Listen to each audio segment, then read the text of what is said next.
Alrighty, welcome to NycosRPG, everybody. I'm Jonathan Albin, and this is Role-Playing Reality, where we take the headlines and we build out the game session that should be being played out in corporate and governmental offices to consider all options and leave nothing on the table. If you like what you're seeing, what you're hearing, make sure you follow us and subscribe. It's really important to keep the show going because we're going to be doing more of these going forward. So thank you and welcome to Roleplay Reality. Alrighty, so the opening salvo has begun. There are drones being seen virtually around the world, most distinctly near our military facilities and seemingly unassailable by our current material defenses. This is exactly what you would expect if you were running a modern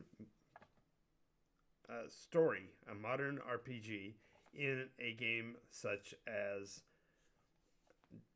Deep State. We have governmental offices that have authority over things like releasing information and could either cause great panic or alleviate a lot of mystery and perhaps provide us some information on what's going on with our government, but we haven't decided to do that. So we're going to be looking at it today from the standpoint of a role-playing game only. This is a conversation about what we might want to do if we were game masters and we're trying to determine how this would play out with the people that we regularly have conversations with, because it's going to be we, the people, if you will, that are going to make decisions. And so if we start to role play through these situations, it's exactly what we would do when we were children. We would say what's going to happen and how is it going to happen and try to play through it.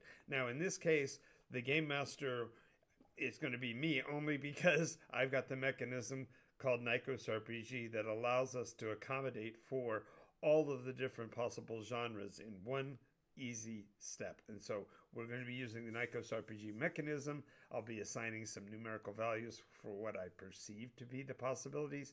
And if you are online with me on Discord, you'll be able to interact with me and provide me with your input as participants, players, if you will, in this role-playing game. All right, so as I was saying, the opening salvo here has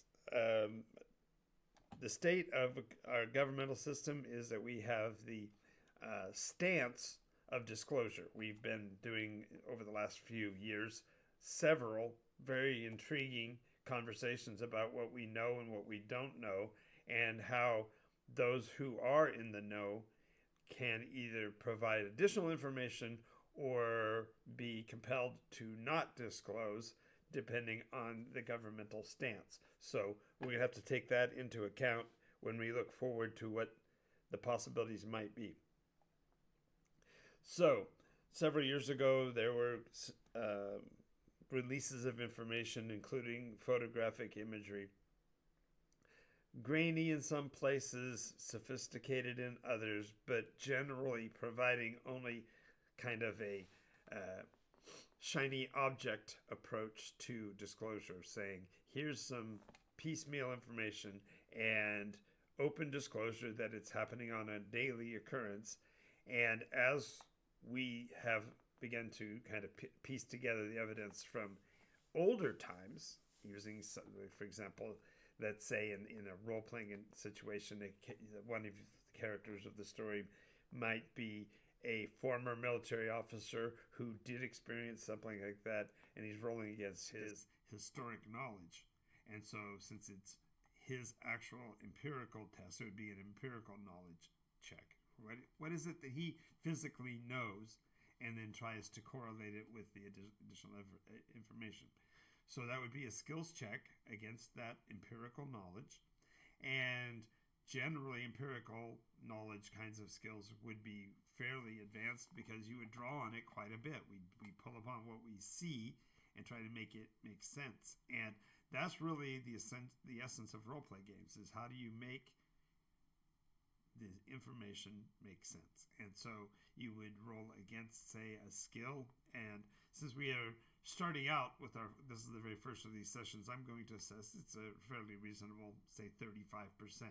It's never going to be ever 100% knowledge. It can only at best be, if you're studying it exclusively, it might be into the 90s. But in this case, let's go with a 35. So if you are watching and want to be a part of this, go ahead and put into the comment section what you rolled on a percentage roll against that 35.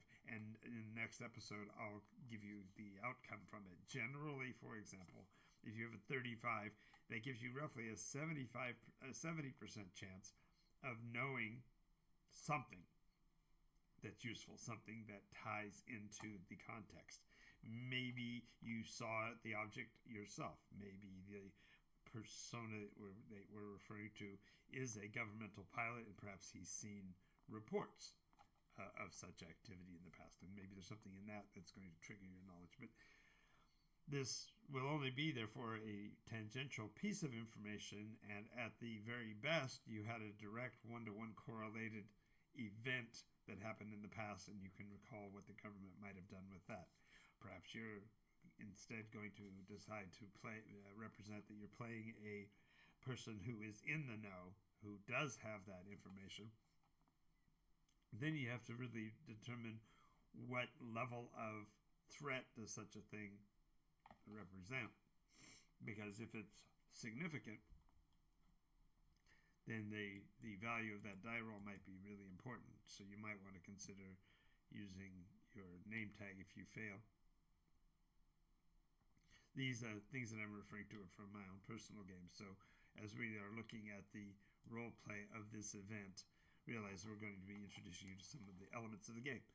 Okay, so additional things that we do know. It's happening predominantly over military established locations, many of which have direct ties to our nuclear arsenal.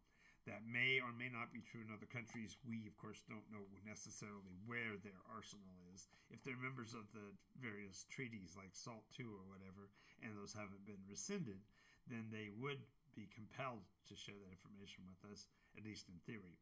And, of course, the essence would also be what is the national security risk in sharing that information with a foreign nation, and whether or not we are telling them exactly where our ships are, or whether they'll be able to determine that by their reporting on the drones.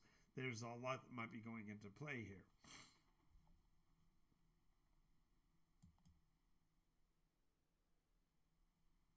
Okay, so the revelation of the knowns, or the revealing of the knowns, is actually more of what I consider in my game our story so far. I mentioned that at the very beginning. The idea here is that we're setting the establishing shot for the role play of this game scenario that we're drawing directly from reality. So the revealing of the unknowns would be making sure that you're aware that you've got several national superpowers, or very close to it, that are competing and that have at their disposal weapons of extremely mass destruction that were built out of necessity in the past. One of the knowns is that we have in the past used these devices. And we also, in those earlier uses, even in the advancement of the research necessary to develop them, have in our history the very same kind of reaction. We called them flying saucers. We referred to them as, unknown craft and UFO. And this UFO phenomenon developed in what they called flaps.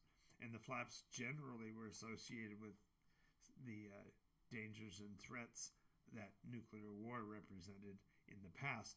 So it may be a manifestation of that. And we might be looking at a very parallel circumstance, although our technology, our filmography, our ability to take pictures is radically improved over the last major flap in the 40s. Now, there have been additional sightings and representations of flaps and such in the past, but we never had a chance to actually consider or take into account what might be going on in a role-playing situation, because we generally had to depend on the motion picture industry to create that imagery. We hadn't really sophisticatedly developed the idea of theater of the mind.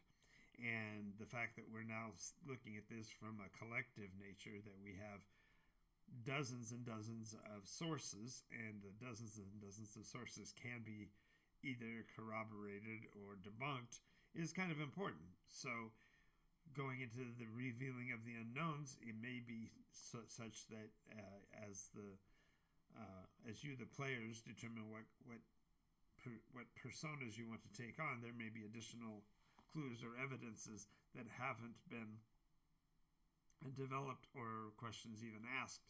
So this initial burst of information at the beginning of the session, as I said, the quote, our story so far, is only establishing what is known. So as we go through this role play experiment day over day and session after session, we might have more information that might be added to it.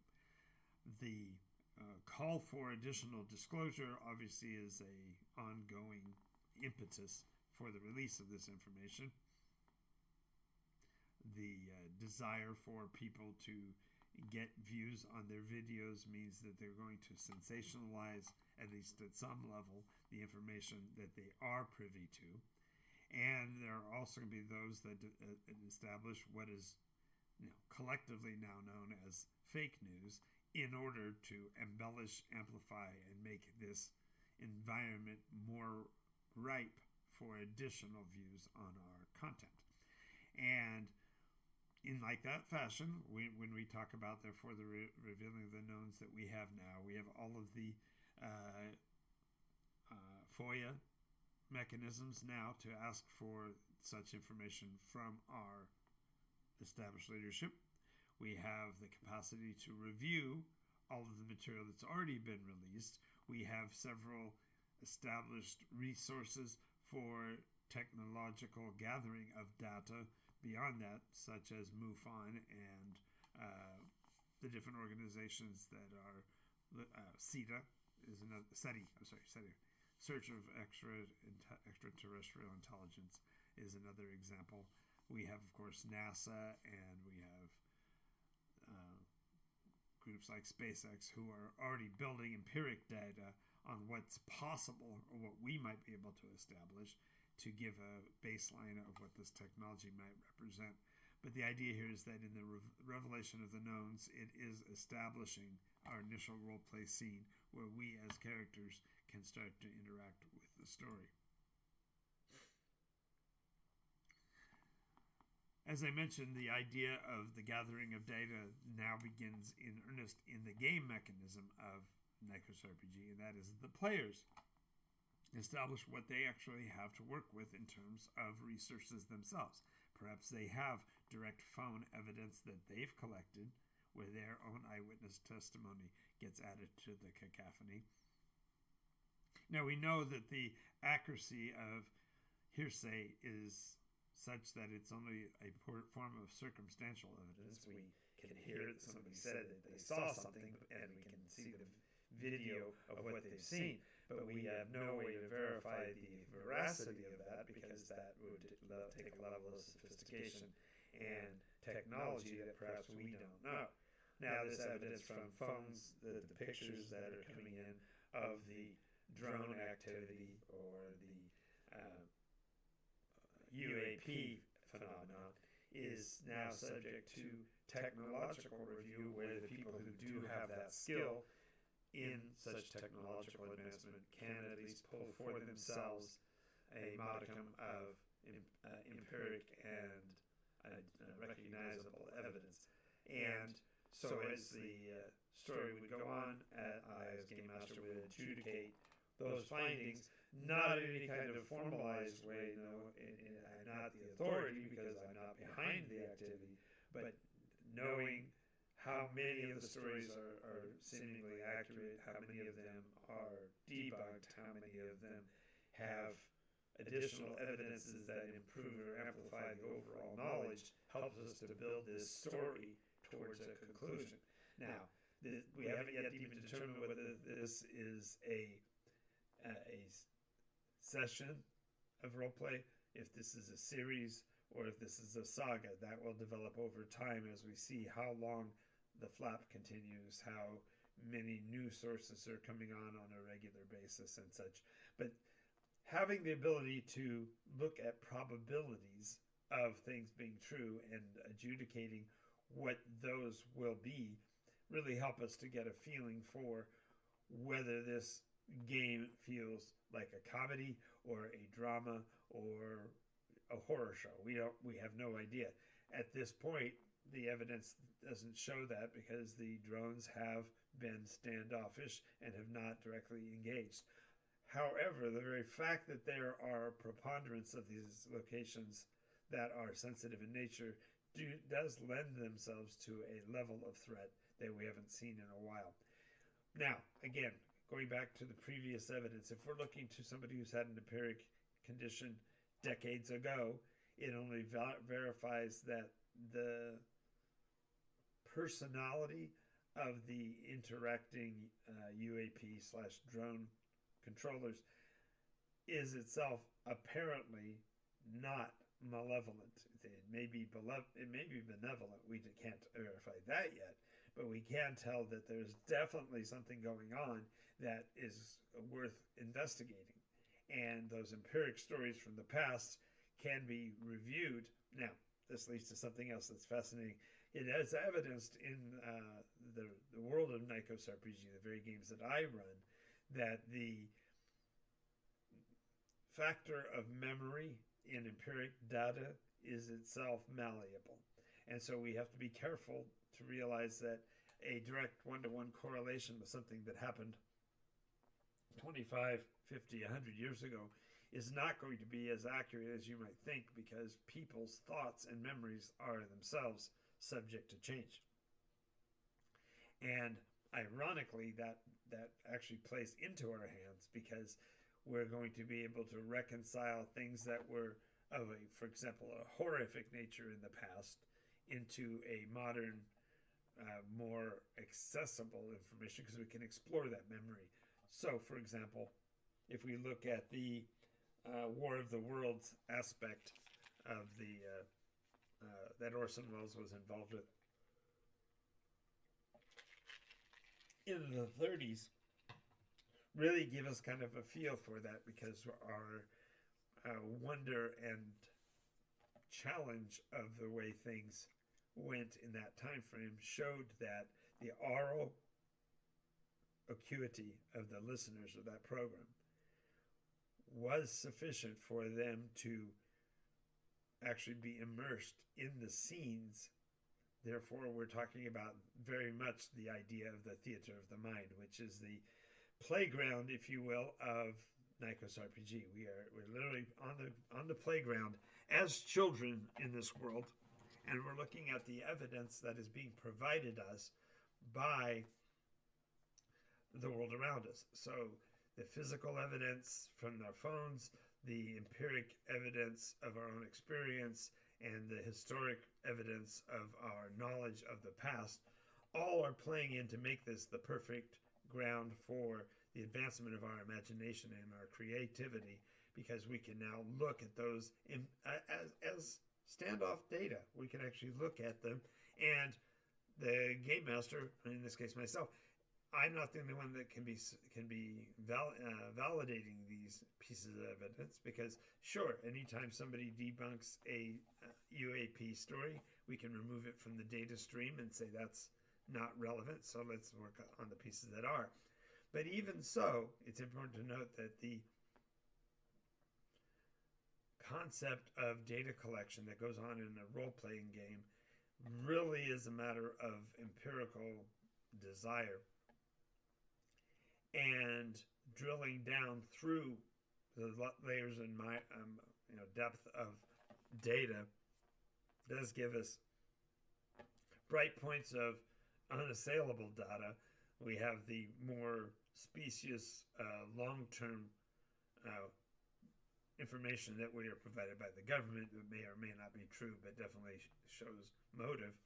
And then we also have our own ability to do internal research to find the similarities and the variances of the data that we are provided on a moment-by-moment basis. One of the things that's developed over my lifetime, I remember when the news was at 10, 2, and 6 during the daytime, because all of the news was collected in the span of a workday and compartmentalized down to snippets provided by the, fundamentally at that time were about 3, maybe even 4 in city areas, networks, and those networks were the unassailable sources, and so we had to depend on them. And then in the part of the evidence that we have of the sophistication of our own ability to gather information was the development in the 70s and 80s by groups like Turner Broadcasting, who invented the concept of the 24-hour news cycle. And the news cycle, I would say, is a really good example of something that developed for collective consciousness, but also for incentivized data collection. And what I mean by that is that the persons that started those companies were doing so to create new revenue streams by looking at the data in new ways. And other advances from that point, from the idea of the billboards and intranet connections between computer sites, and eventually development of the internet and the ongoing or resilient news that once on the internet, always on the internet, provides us with a dumping place for all of the news that the characters in our story of the modern Attack of the Drones concept is really, pardon me, a bit of gas, is directly mineable, if you will, by the players in the real environment, because we are role-playing reality in this case. You can actually therefore go and do your own personal digging, which, by the way, is going to be helpful in integrating your own imagination, because you may think of ways to compare the data that haven't been considered yet and give us a new foothold on what we can know.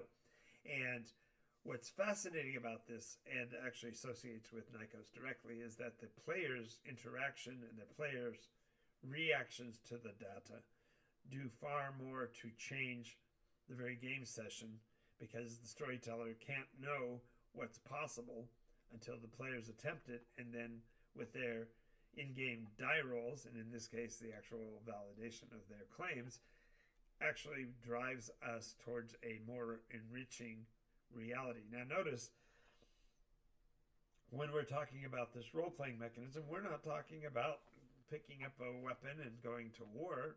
Far from it. Instead, we're talking about conjecture and possibility. And by doing it in this fashion, we're setting up a different way of thinking about role play as well, because now we're saying, I'm an enjoined, I'm part of the culture, I'm part of the world, I'm part of the whole that's involved in this role play, and so therefore anything I can do, anybody else can do. So we can actually add new players constantly and build this mechanism more richly.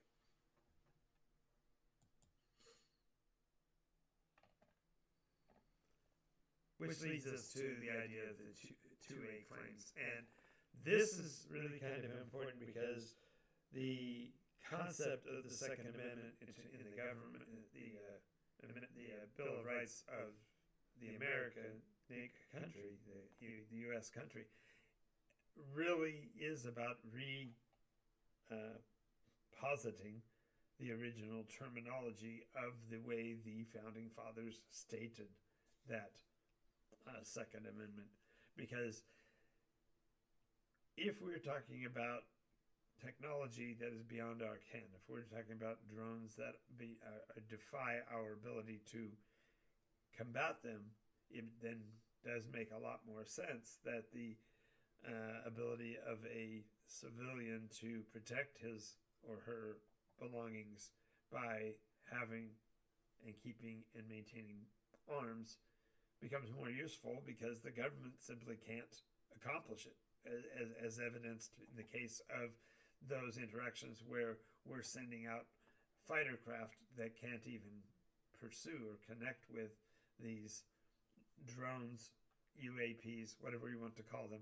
I think really the concept of changing the terminology from UFO to UAP was ironically counterproductive because it sets up a bifurcation between the interactions we're having with these strange craft over what we were doing in the past, and trying to say, well, we're more sophisticated, so we can interact with more sophisticated realities, and sort of hand washes those activities of the past that may be actually identical. It may actually be that we are dealing with the same types of images, same types of interactions now as we were facing in the 40s. We just have a deeper understanding and a deeper capacity to identify or recognize or define these crafts. And when we are looking at, therefore, our role play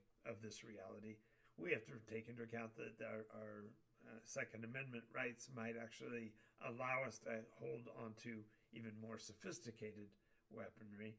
And I'm not saying that we're supposed to be, individually armed with nuclear weapons, but I am saying that we might want to consider the fact that when we look at items and such that are discovered in the world, so to speak, we may want to ask the question of what the military's capacities are to understand what they've gotten, and maybe they need to be more open. Are the concepts of disclosure now become more important because maybe the things that we're able to find and reverse engineer could be beneficial to our own collective and individual defense.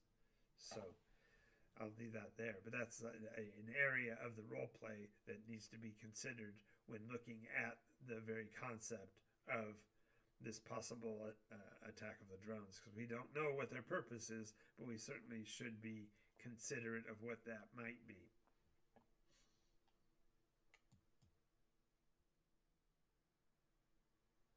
Okay, next question is, how much does the government know, and was the government involved with these things over time? Maybe as a role player you want to play a member of the government. Maybe by doing so you might have access to some deep state lore that the rest of us haven't got access to. As such, of course, that might mean that you have the opportunity to disclose or share that information, or even just amplify your own knowledge, putting yourself at risk potentially.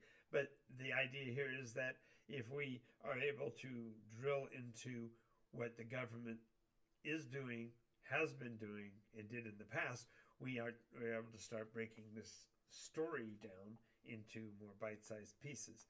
And the players, you as the players, can gather information and share it in this kind of a context simply as a games exercise. That way we collectively can start to look at a possible answer to it. Again, as game master, I'd like to say that I have unique information, but alas I don't, and all I can do is play with the resources I'm provided. So consider how that data collection occurs, because the pristine nature of data collection is important to the veracity of that information when it comes to using it to try to break through our lack of understanding.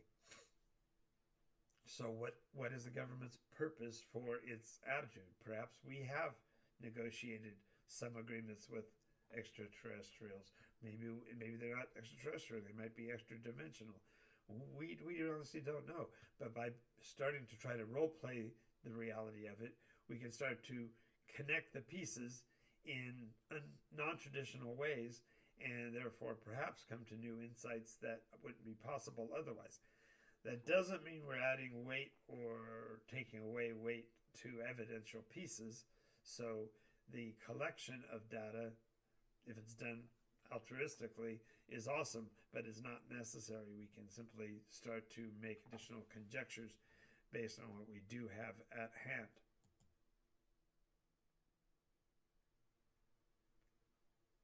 Okay, so let's take a moment here to talk about what really should be the disclaimer. I'm not positing any position paper, so to speak, on whether or not any of this information is vital to national security. I am saying that as a gamer, I might have a different perspective than an individual who is not. And so therefore, the fact that a lot of the evidence that's being presented is being presented by people who haven't got a background in role play. They don't have a background in data coalescing mechanisms. The fact that they have established visual evidence, they have taken the pictures, presented them online, possibly shared it with the news sources, sold their imagery into the public domain. These are all things that are possible, but the veracity of the information being provided is at least a compelling question in our minds about what might be actually happening over the course of the game of, in this case, Deep State.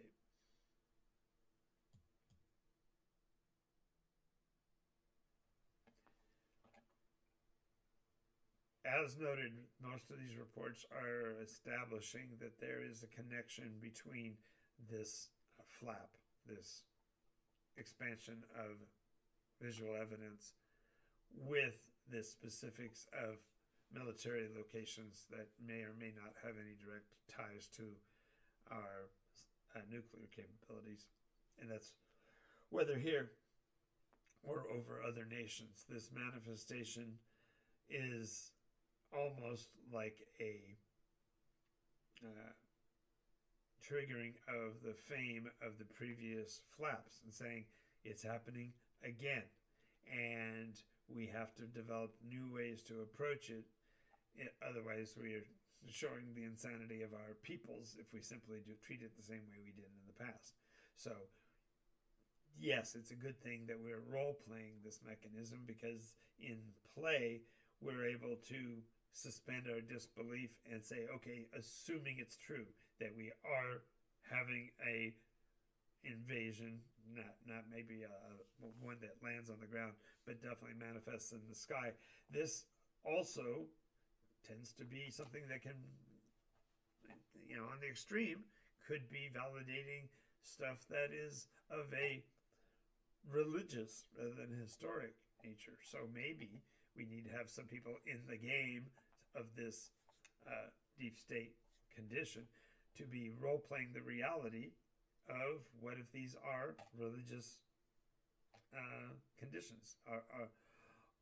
Do these engagements represent something bigger, deeper, arguably richer, or is it just adding to and fomenting the idle imagination? Who can tell? The role-playing of it, therefore, would be to develop the skills in that religious consternation or religious consideration, and again, look at the empiric evidence through those eyes, only to give a perspective that will help us. One of the major elements of human existence is that we work through our problems by establishing data and utilizing the scientific method to create the opportunity to disprove the pieces that make no sense and to validate those things that are provable, because you can find the fallibility of the argument. And this will help us to establish the boundaries for what is considered perhaps sacrosanct, perhaps heretical. But by developing this concept, we're going to create a framework of manifestation that we can all work with to try to resolve the mystery in the game of it. And perhaps there's a reason for it, perhaps there's not. Perhaps what we're going to find is that this is a physical occurrence that happens when the zeitgeist gets to a certain level of intensity that we all spontaneously start hallucinating. Who knows? That's, these are all possibilities that we really should be considering, because the very fear of what we don't know may be actually what is manifesting here.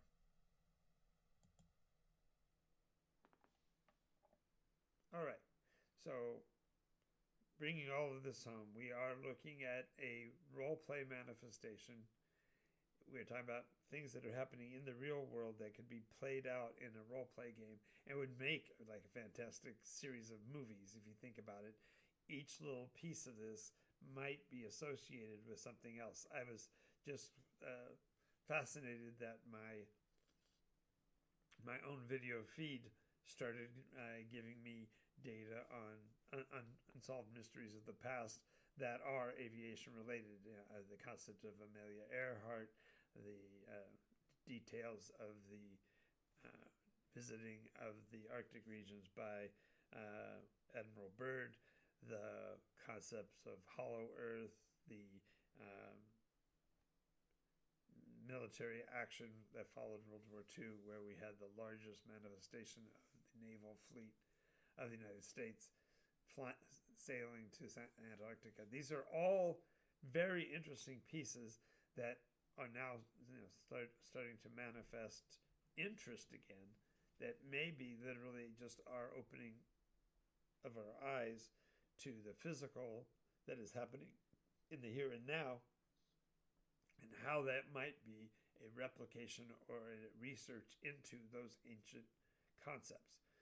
So my personal goal in all of this is to look at how we might role play these environmental conditions in our reality, and by doing so find new ways to understand, comprehend, and learn from these situations, not only rationally, coherently, and all of that, but also in a fun and perhaps humorous way. I mean, the ironies of life have always been interesting, not only to me but to others. So the idea of what we actually know, and the odd and perhaps mysterious and perhaps happy coincidences of the data as it develops might be something we want to consider. And so I invite you to join with me in role-playing the reality of the attack of the drones, the idea that the physical manifestations in the skies are recordable and perhaps reproducible. We can actually perhaps debunk the ones that are not really relevant, and at the same time establish which ones are compelling enough to be added to the pile of unknowns that would make it so that our reality can be more comprehensible. Alrighty, I'm going to be done for the day. This is the first of these I'm going to be doing, so consider this to be role-playing reality, and I am your Game Master, the Game Master's Guide, Jonathan Albin, and I'm glad to have you with us. And feel free in the comments, let me know what empiric evidence you have, and if you were a character in this role-playing game, what role would you like to take, and what information do you think you would be able to find with the skills that you currently have, and perhaps which ones you would want to research to develop further, because the mechanism of NycosRPG is that you as the player determine your course of study on your own advancement, and therefore you can become the role as you want to be. So I hope to see you next time. We record Monday through Thursday, 10 o'clock in the morning and 11 p.m. in the evening, both Pacific times. And then on Fridays also we do a broadcast in the morning and another one on Saturday morning, both at 10 o'clock. So I will see you in the next session. Have a great day. NycosRPG and NycosRPG.